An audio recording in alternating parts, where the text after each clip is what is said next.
Você sabe por que Jesus Cristo é conhecido como Cordeiro de Deus? Boa noite, meu irmão. Jesus Cristo, o Cordeiro de Deus, é o tema que eu gostaria de estar abordando com vocês nesta noite. Para isso, gostaria de levar vocês na Palavra de Deus, livro de Gênesis, capítulo 3, versos 14 e 15, e também uma palavra que está no Evangelho de João, o capítulo 1, verso 29. Então o Senhor Deus declarou à serpente: Já que você fez isso, maldita é você entre todos os rebanhos domésticos e entre todos os animais selvagens.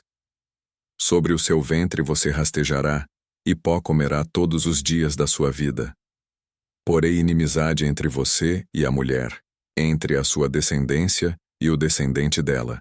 Este lhe ferirá a cabeça, e você lhe ferirá o calcanhar. No dia seguinte, João viu Jesus aproximando-se e disse: Vejam, é o Cordeiro de Deus que tira o pecado do mundo. Então, para conseguir entender a Jesus como o Cordeiro de Deus, temos que ir lá no começo de todas as coisas, na criação. Quando Deus criou o mundo, na terra, Ele criou um lugar especial, conhecido como o Jardim do Éden. Ali no jardim, além de todas as plantas, árvores, peixes, animais que Deus tinha criado, Ele também criou o homem, o primeiro homem conhecido como Adão. Depois de uma costela do homem, Ele criou a primeira mulher, a Eva. Deus tinha um relacionamento próximo com Adão e a Eva, tinha uma comunhão com eles. Deus tinha uma proximidade tal com eles, como se fosse um pai com os filhos. Tanto é que fala a palavra de Deus lá em Gênesis que Deus visitava o homem no jardim.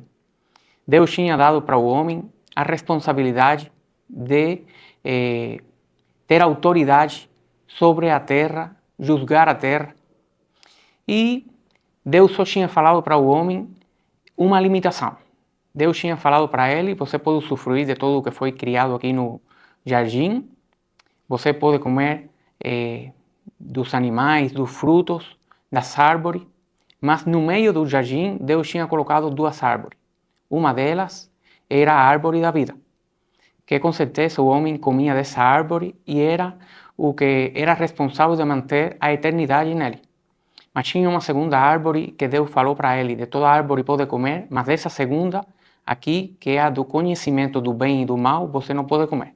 E a consequência Deus deixou clara desde o começo, porque o dia que você comer dela, você vai morrer. Então, o homem, no começo, ele conseguiu viver bem sem aquilo lá, respeitando a ordenança de Deus. Mas chegou um dia, já o diabo ele tinha caído com os seus demônios, e o diabo, disfarçado de serpente, ele veio e tentou a mulher. E junto com a mulher, o homem também. Então, tanto a mulher quanto o homem, eles comeram do fruto da árvore.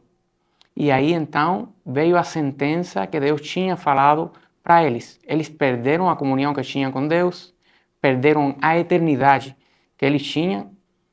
Desse momento para frente, eles iam ficar doentes, a sua vida ia ser limitada, fundamentalmente pelo peso do pecado, porque eles conheceram nesse momento o bem e o mal. E nesse momento, então, entrou o pecado no mundo. Já o pecado existia porque o diabo foi o primeiro pecador, com certeza, com a rebelião que ele teve contra Deus. Mas o homem era completamente santo e inocente. Então, nesse momento, o homem conheceu o bem e o mal e vieram, então, as consequências do pecado. O que é o pecado?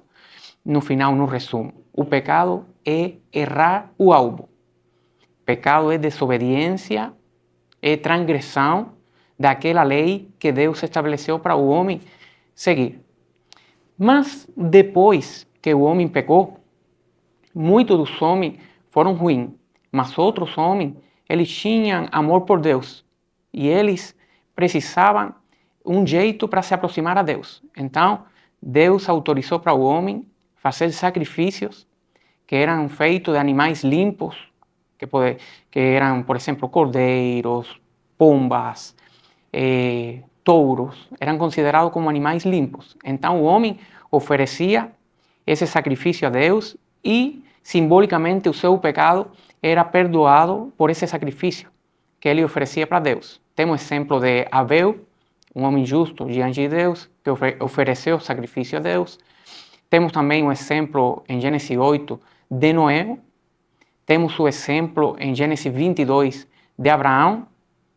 Também temos o exemplo do Jó, no livro de Jó, no capítulo 1, do verso 4 ao 5, refere à palavra de Deus que Jó tinha 10 filhos, 3 filhas e 7 filhos.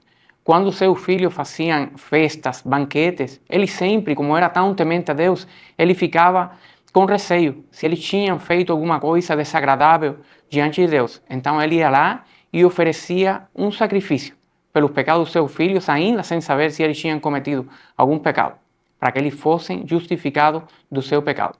Depois veio a lei, e já com a lei foi algo um pouco mais oficial assim. Os sacrifícios eram exigidos na lei para o homem ser justificado do seu pecado. Então, o homem, supostamente, simbolicamente, ele pecava e quando oferecia aquele sacrifício, já seja aquele touro, aquele cordeiro, a pomba, segundo a condição econômica que tivesse a pessoa, o pecado dessa pessoa era transferido para esse animal que era inocente. O animal tinha que ser sem defeito e se era um cordeiro de 1 ano. Não podia ter nenhuma doença, nem nenhuma mancha no seu corpo. Então, tem uma palavra de Deus, irmão, que fala para que a gente possa entender que esses sacrifícios não eram suficientes para justificar o homem, senão que eles eram algo que era um simbolismo, uma figura daquilo que ia vir no futuro. O verdadeiro Cordeiro de Deus, que ia tirar o pecado do mundo. Tanto é que a palavra de Deus fala lá em Hebreus 10:4, que era impossível que o sangue dos touros e dos bodes justificaram o pecado do homem.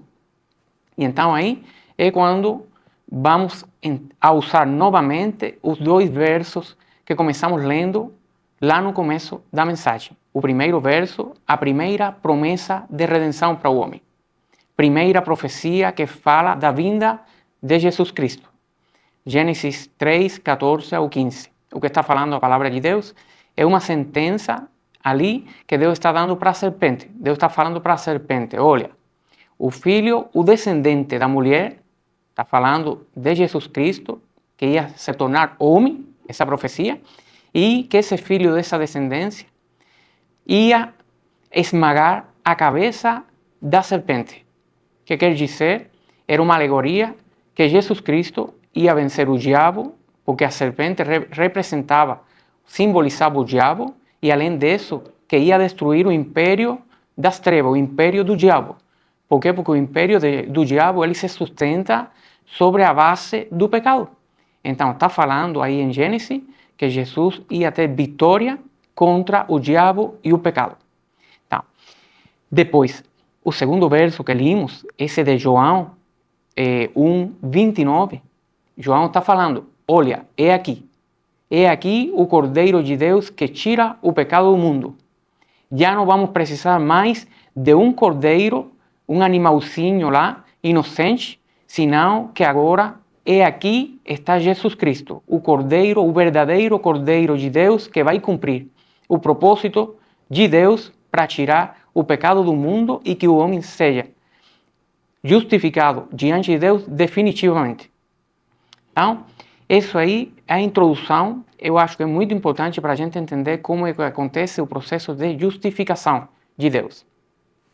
Agora, o pecado é universal e somente a graça de Deus pode nos justificar do pecado.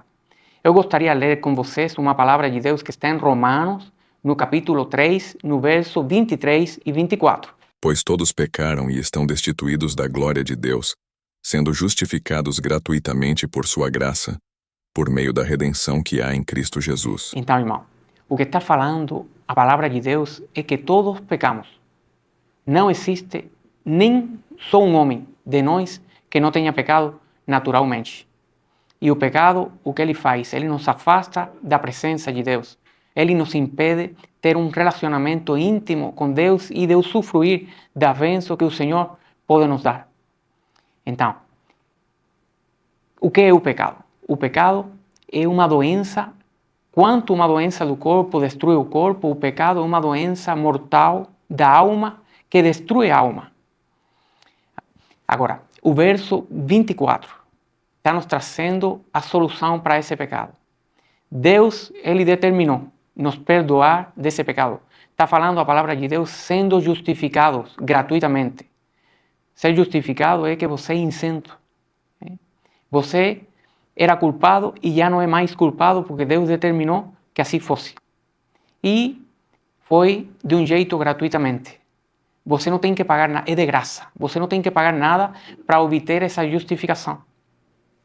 Quer dizer, então, que a salvação não custou nada para Deus? De jeito nenhum, irmão. A nossa salvação foi o preço mais alto que Deus já pagou. Por quê? Porque Deus teve que trazer o seu Filho, o seu único Filho amado, o Cordeiro de Deus, Jesus Cristo. Foi colocado no nosso lugar, na cruz do Calvário. A gente era quem merecia morrer. E Ele morreu no nosso lugar para levar o nosso pecado e nos justificar diante de Deus e abrir um caminho para que a gente possa usufruir da bênção e da presença de Deus. Então, o que quer dizer? Que a nossa injustiça foi coberta pela justiça de Jesus. As nossas transgressões, o nosso pecado, Deus transferiu ele na pessoa de Jesus Cristo. E quando Jesus estava morrendo na cruz do Calvário, ele estava levando com ele todo o pecado do homem. Eu gostaria de falar para vocês, irmão, agora, respeito à exclusividade de Jesus como nosso Salvador. Vamos ir à palavra de Deus, uma palavra que está em João 14:6 e outra palavra também que está no livro dos Atos 4, verso 12. Respondeu Jesus: Eu sou o caminho, a verdade e a vida. Ninguém vem ao Pai a não ser por mim. Não há salvação em nenhum outro, pois debaixo do céu não há nenhum outro nome dado aos homens pelo qual devamos ser salvos.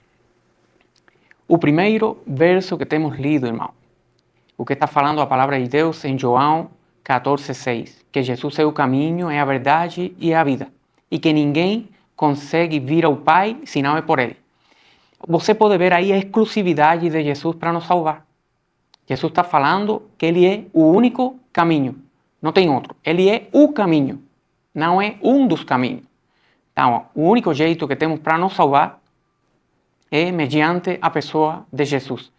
E às vezes as pessoas começamos a tentar arrumar algum jeito para nos salvar, algum outro caminho alternativo, e isso aí não dá certo, irmão. Porque Deus foi a pessoa contra quem a gente pecou. E Deus foi quem determinou que a gente fosse salvo somente pelo sacrifício de Jesus na cruz do Calvário. Ele, que foi quem foi ofendido, ele determinou que a nossa justificação somente fosse mediante a pessoa de Jesus Cristo. O outro verso que lemos lá em Atos 4:12, ele confirma ainda mais essa verdade. O que está falando? Porque não tem outro nome dado aos homens pelo qual possam ser salvos. É a exclusividade de Jesus para nos salvar. Não existe outro jeito de que a gente possa ser justificado, porque Jesus foi quem morreu na cruz. Quem levou o nosso pecado foi Jesus. Ninguém mais, nenhum homem, anjo, nenhuma outra potestade levou o nosso pecado na cruz do Calvário. Então, isso dá o direito exclusivo para Jesus, para ser o nosso caminho, para nos salvar e nos levar à comunhão com o Pai.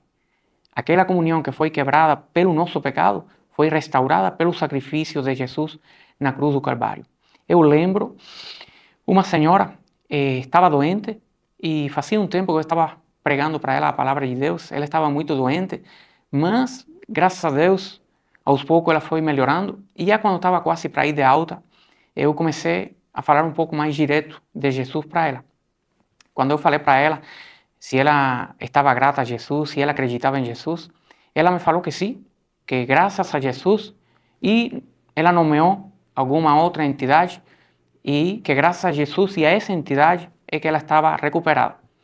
Irmão, no primeiro momento, eu fui meio que tentado a ficar calado e não falar nada para ela.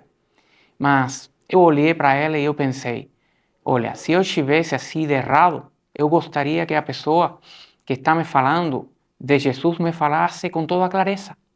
Me falasse da exclusividade de Jesus para salvar uma pessoa. Que não existe ninguém mais, nem Jesus precisa de ninguém mais para salvar o homem.